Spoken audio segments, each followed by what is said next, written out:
Welcome to Ascending Together, where we connect and reflect. I'm your co host Salmah, and with me is your co host Meriem. This is a dopamine you need while folding your laundry. Assalamu alaikum wa rahmatullahi wa barakatuh. Please make yourselves comfortable and join us. Bismillah. Assalamu alaikum, Meriem. How are you? Wa alaikum assalam, Salma. Alhamdulillah. We're doing good. Shada. Alhamdulillah. So Alhamdulillah. we're almost there, inshallah. Inshallah, I know we're in major Ramadan prep mode. Yeah, alhamdulillah. Feeling kind of intimidated, not gonna lie. Yeah, but I'm happy that I'm aware of how many days Yes. for Ramadan Yes. because last year it just happened and the year I before. mean, we have a pretty good spiritual coach right now. She's pretty Alhamdulillah. amazing. She's Yeah, we listening. can talk more about and tell Yes. the audience about it, inshallah. Yes, inshallah. Inshallah, we all ascend together. So, first week's episode, we talked about maqamik haythu aqamik and who we really are, who is Meriem and who is Salmah. And then last week we discussed when we booked our ticket to Allah subhanahu wa ta'ala. Like, when did that shift? When did that light bulb happen? Like, hey, I'm taking this journey on. And today we're going to circle back to, okay, you booked your ticket, you got on a flight per se. What is the position that Allah assigned? So if you have some laundry, grab the basket and just get some dopamine from us so you can get your tasks done. We're keeping it raw this time. I am sitting next to my sleeping 1-year-old, so hopefully, inshallah, he doesn't wake up. Inshallah. I have a 1-year-old too, and she's sleeping in the next room. So we'll see how long we can handle this. Alhamdulillah. Yeah, I wanted to share first about like the spiritual coaching that we were talking about. Mm-hmm. So this year, Salmah and we joined this program that it's called like Pre-Ramadan Challenge, which helps us practice our ibadah and like especially practice ihsan in our ibadah. And if there was something that we didn't do before, like praying duha or praying sunnah or reading adhkar, a naum, like sleeping adhkar, then you get to learn these new habits and then you get to start habit stacking. So by the time we get to Ramadan, we're not just like, oh my God, it's Ramadan, I need to maximize my good deeds, I'm just going to do all of it at once. And you end up either getting overwhelmed or burnt out and you give up completely in the middle, right? So alhamdulillah, we joined this program done by our dear friend.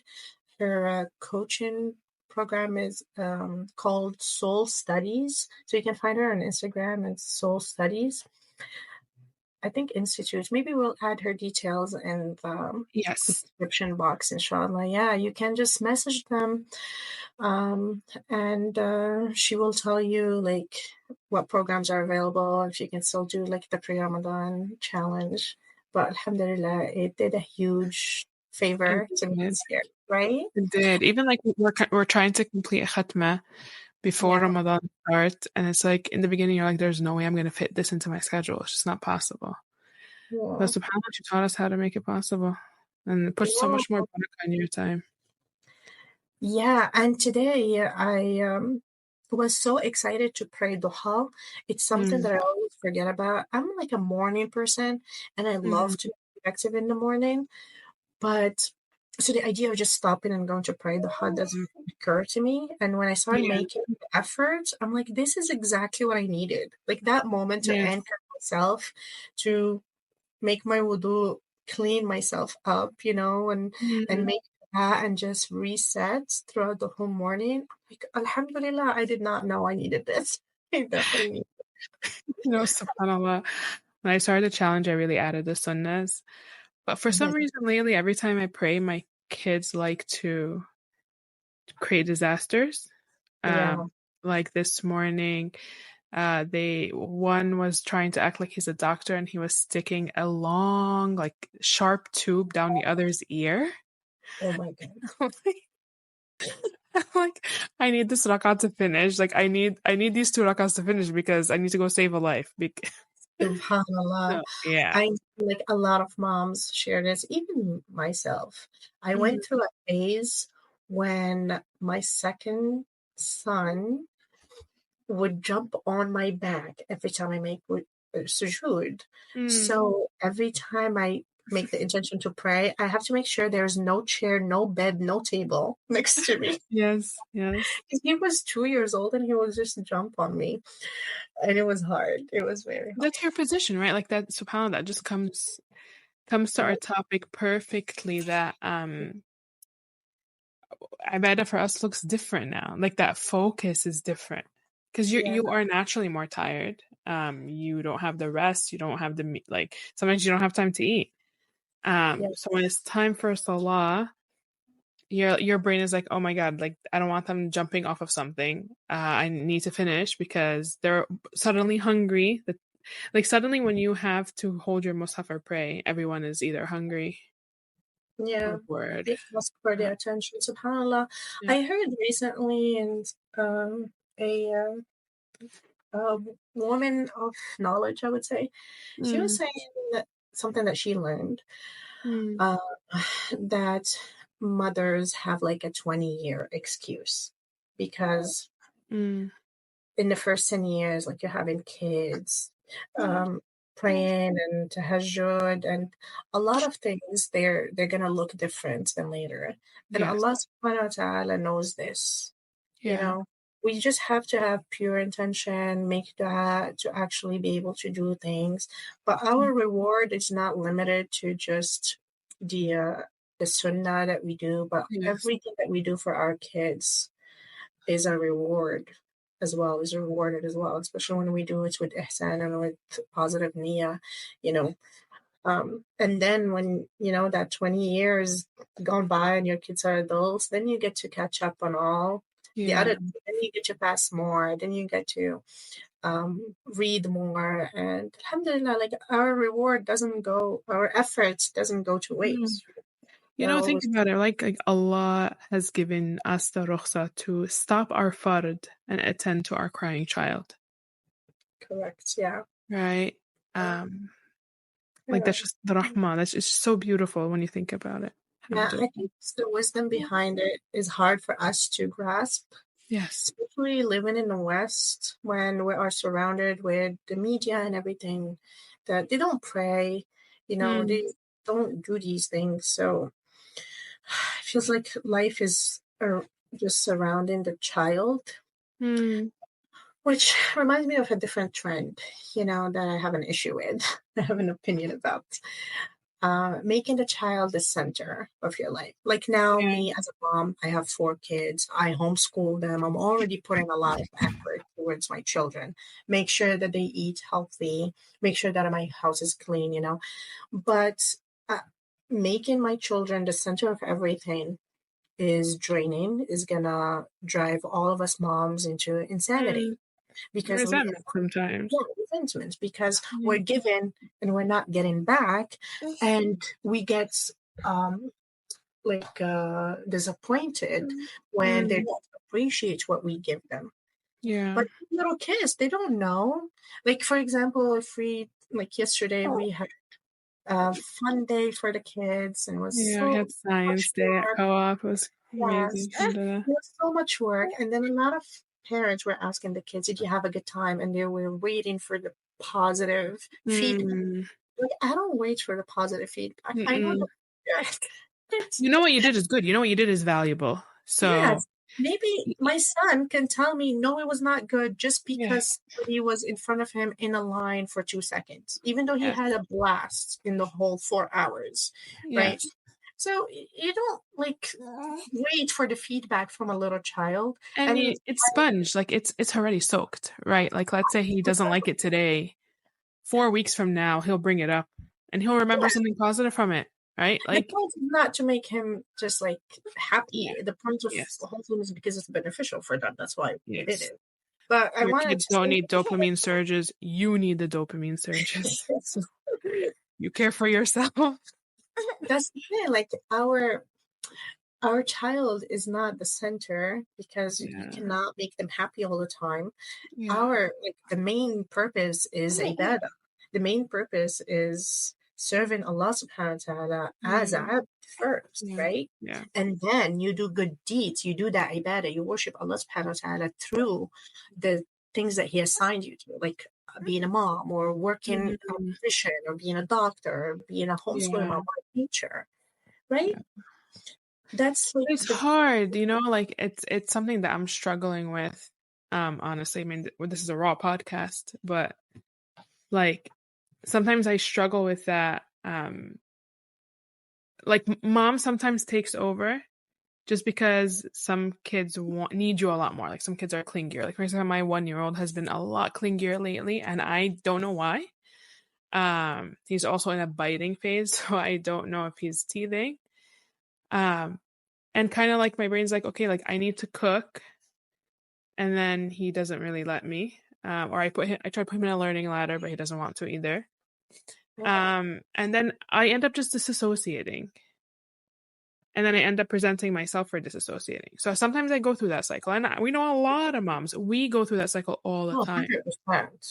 I agree. Um, so that's really like that's that disassociating part when I'm like, I don't have like I'm getting by with the skin of my teeth right now. So any hurdle is gonna cause me to shut down. Like that's personally what I'm struggling with lately. Yeah. So if you have any advice, please. Yeah, I'm thinking about it because, as you said, like we all have this issue. And, like when I coach, especially because I coach homeschooling moms, so we have our Mm. kids around all the Can you tell us time. more about your coaching program? Yes, so it's called Muslim Homeschool app. It's an app that you can find on your app store, and it's the first app for Muslim homeschooling, and this is for parents. MashaAllah. So you'll find courses already recorded, and you find like a link to book a consultation coaching with me.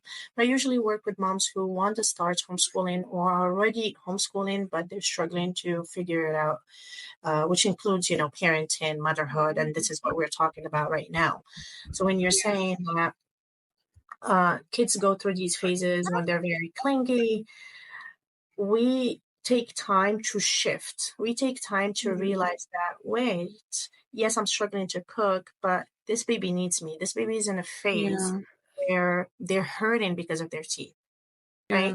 You know, if a baby's is teething, is growing teeth, they forget to do other things. Let's say your Yes. baby was crawling and then they start teething, they cannot move on to the next step. They might even forget to crawl or start falling a lot Yeah. because of their body working so hard and it's painful. They're Mm. growing, right? That's So a the good way to same, think about it. yeah. So they do need us at that point. It's like you work in a company and there is an emergency project that everybody has to work on. You're gonna put on pause all the other stuff that you're doing and focus on that project. Yeah. Yeah. Yeah. You're right. It takes us a time to Yeah. shift. We resist that shift. We're like, no, Mhm. last week I was able to do all of these things. I want to be able Yes. to. Yes. Like sometimes like, oh my God, I'm so productive. Like if I'm productive like this all the time, the things Mhm. that I can achieve, right? But it Yeah, also like you kind of have to also get yourself out of the rut that when you do have time, maybe that's the time for me to prepare for when I don't have time. Like if I can meal prep and freeze a couple meals so I don't feel that tension when I do need to cook, right? Or I can bake extra. excellent Uh, idea. yeah. Yeah. Or You know, get your kids to help you clean. yes, 100%. Okay? Kids have arms, they work. Be That's why creative. there is a mess. Exactly. Exactly. So like let's say like for example, like one of the tricks that I do, I save screen time. We do limited screen time, but I save it till the end of the day and I use it as incentive. Okay, it's time for us to wind down. If you want to sit and watch what you want, I need this place immaculate. So Yeah. no one pushes back because, you know?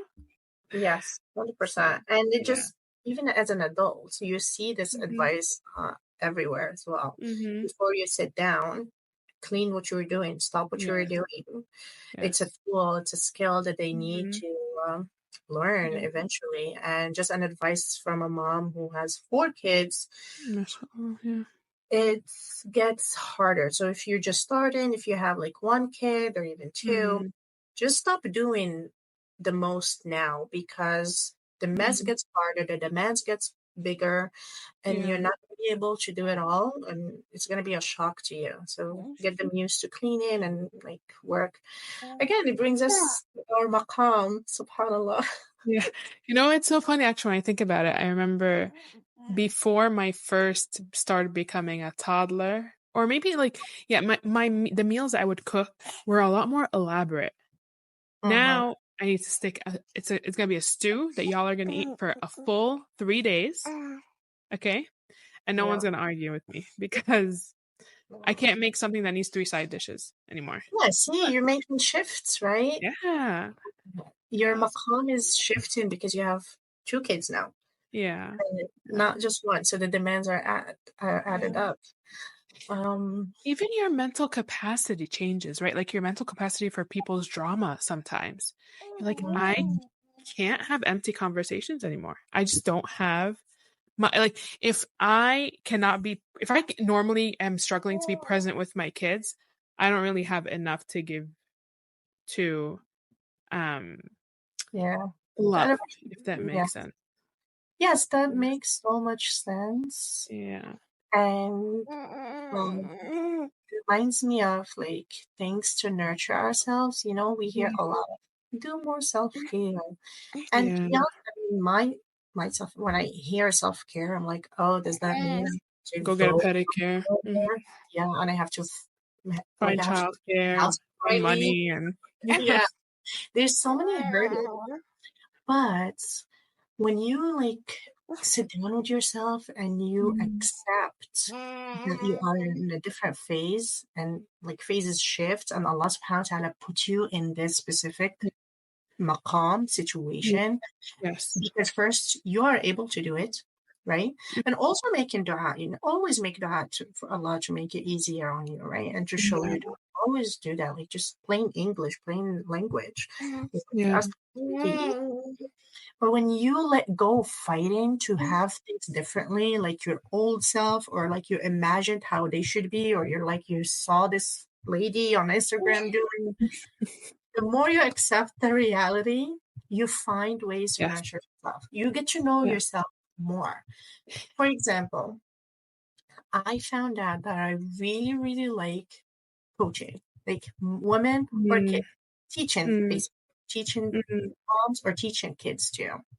Mm. Today, I was asked to teach a geography slash cooking class in a co-op for older kids, right? And I Mhm. was asked like 2 days ago. I was like, yeah, I'll do it. Because I know it's one of those things that I'm gonna do and it's gonna nurture me, not add a burden Yeah. on me and drain me. I am Yeah. happy to go and teach them, even though in a short notice, prepare. I'm excited for it, and my heart is subhanallah, right? SubhanAllah, you say that because I was reflecting on that a few days ago. Like part of your maqam is I believe that yani Allah subhanahu wa ta'ala created us each with a special skill, right? And that could be anything, right? It doesn't necessarily mean like I can paint Leonardo da Vinci, right? Like skills Yeah, are come in every shape and size and color. And sometimes like you live your life searching for your maqam, right? Outside of the typical, okay, I'm a mom, I'm a wife, I'm a sister, I am an employee or I'm a student. Um, and somehow like you found your maqam as a coach, right? yeah, And you're known for that. Like people come to you for that. And recently, you had attended, I had hosted a Quranic storytelling session at the library. I loved so Uh, much. and that day, I think I was exhausted and it wasn't even that long, but I was like through the moon because I found my maqam. I Yeah, never felt so natural. And so kind of like I found my passion through Quranic storytelling for little kids using yeah, props. And a couple of months ago, I created these posters that are for sale on Etsy about the plants in the Quran and animals in the Quran. And it hit me that my whole life I've been striving to have a relationship with the Quran, right? And sometimes there was resentment because that just wasn't prioritized at certain parts of my life. And subhanAllah, like Allah put me in my maqam to learn His words with these little children, right? In a very visual, beautiful, colorful way. I love colors, right? In a very colorful way. And it's just like, okay, like I'm there. Like Allah has brought me to the position where He wants me. Like you physically feel it. Alhamdulillah. Alhamdulillah. And Salma, I had people who would talk to me like about doing classes or telling stories, and they will mention, oh, just like Salma does with her family time, and I'll have posters. And by the way, Salma's posters are animals and plants from the Quran, and even like the story time was about the animals with Was Sulaiman alayhi salam in the end. Yes, and the poster has all the animals. Inshallah, my kids love them because it brings the stories alive. So they read them and they see them and then they remember, right? Yeah. Alhamdulillah, see, like you do, it's nurturing to you and nurturing to the whole community, mashallah. Alhamdulillah. And like it creates I always think about like what we do at this age, it creates the neural pathways, right? Like you're building your child's muscles to identify words of Allah, right? So like now when you're reading Quran to your kid and your kid hears Namla, his brain is transported to the story of Sulaiman alayhi salam. Yeah. Because we were able to bring, like, the Quran is alive, like it's so engaging. And I pray that all children can see it as something engaging rather than something that sometimes we treat as tedious.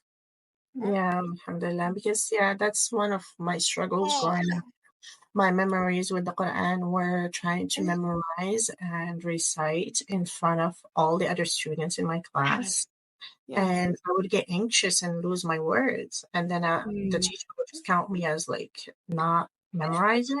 Like it's like, I wouldn't get a good grade. So it was always just to be graded.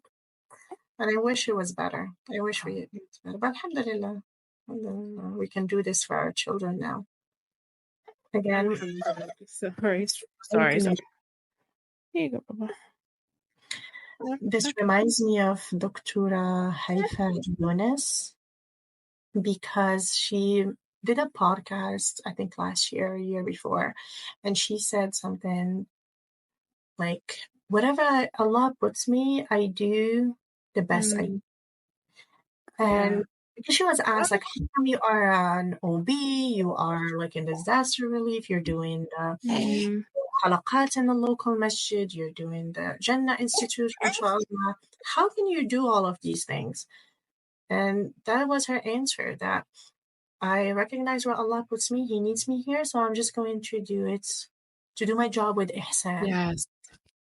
And that actually reminded me of you. You always ask us ihsan. Allah khalik. Alhamdulillah. You too, wallahi. Like, I go back to Science Day yesterday, and we had invited some dads to give two of the sessions, and I can tell you that even the dads were taken aback, right, at the adab that our children had. Sorry, this little guy's awake. Can you hear me well? Still sleeping. Yeah, I can hear you. Okay, good. And I always reflect, and I always tell my husband this, like, I don't care where we're going, I cannot leave this co-op because we have literally combined a group of overachieving, incredible mothers. And we've become a family. Alhamdulillah. Yeah, definitely a family. That's good to you. Alhamdulillah.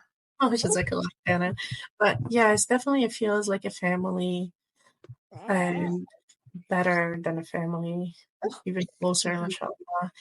And yeah, like to everybody who's listening, is just nurturing yourself is very, very crucial.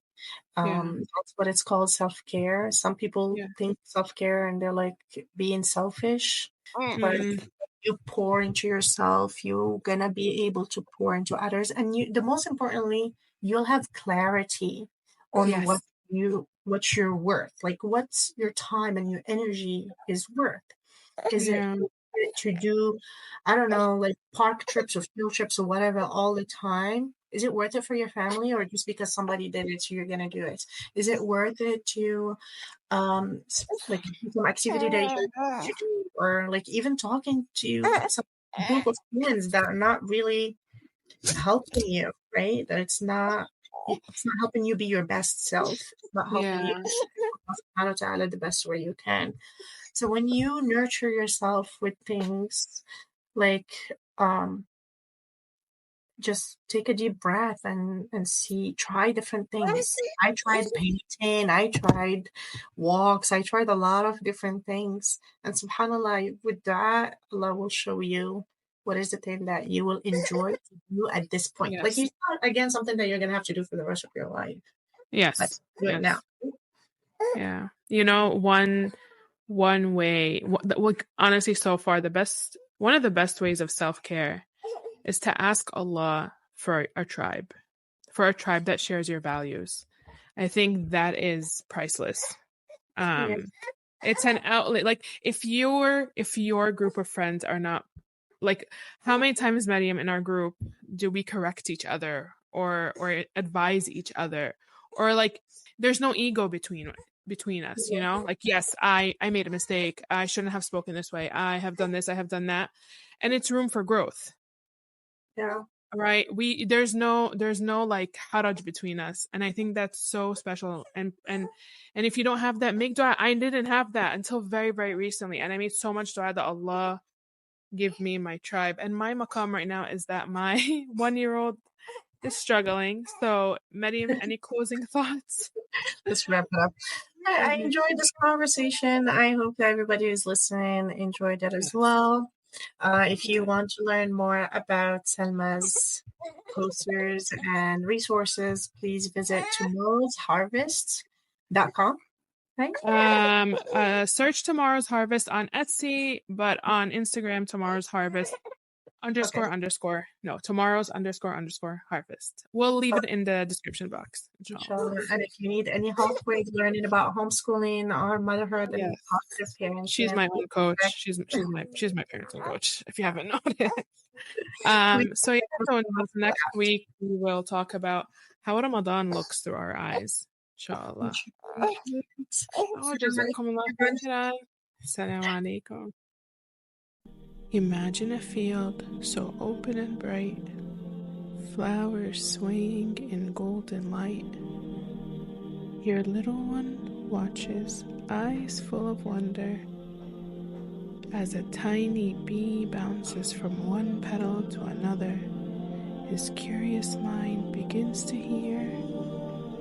وأوحى ربك إلى النحل أن اتخذي من الجبال بيوتا ومن الشجر ومما يعرشون. Welcome to Tomorrow's Harvest, where the world around us meets the words of Allah subhanahu wa ta'ala. These are more than just posters. They are windows into the wonders of His creation. Are you ready to ponder with your little one?